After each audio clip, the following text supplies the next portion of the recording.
quadratic surfaces can be classified as to whether the coefficients of the x squared, the y squared, and the z squared are relatively positive or negative. You can get ellipses or hyperbolas or parabolas in the planes parallel to each of the coordinate planes,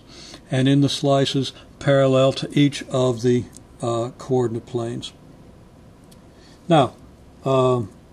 and you really need to look at your text for good pictures of those surfaces, but you should have an idea now where those pictures come from, and there are plenty of online resources that also do a good job. You should understand the basic principles of constructing these surfaces from what we've discussed already. Now, just to be complete, more general quadratic surfaces, the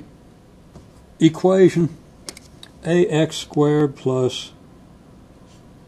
bx plus cy squared plus dy plus etc.,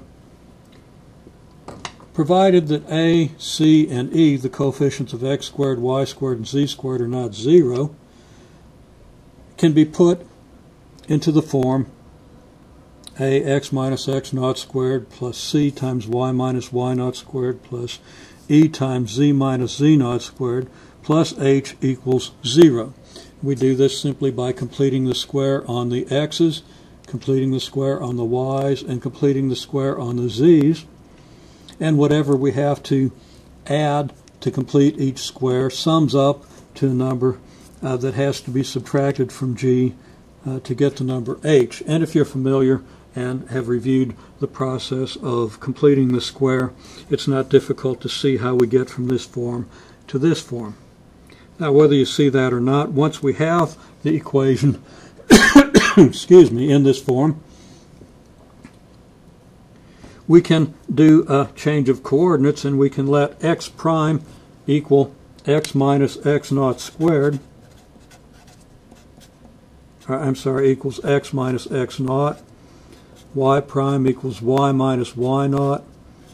z prime equals z minus z naught.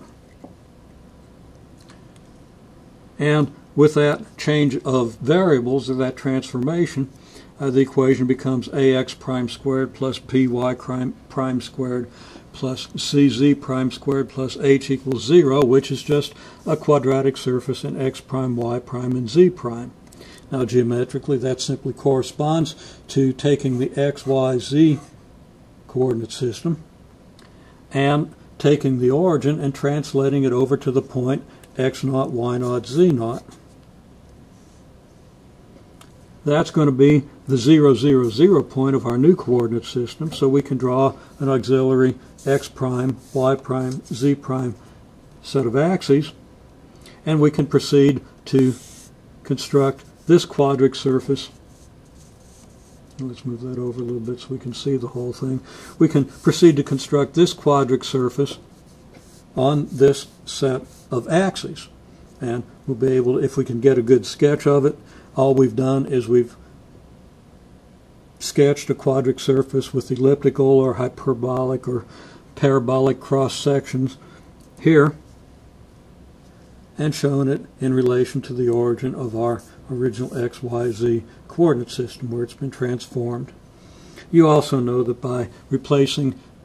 x by x minus x naught, y by y minus y naught, z by z minus z naught, we do translate a graph, x naught units in the x direction, y naught units in the y direction, z naught units in the z direction,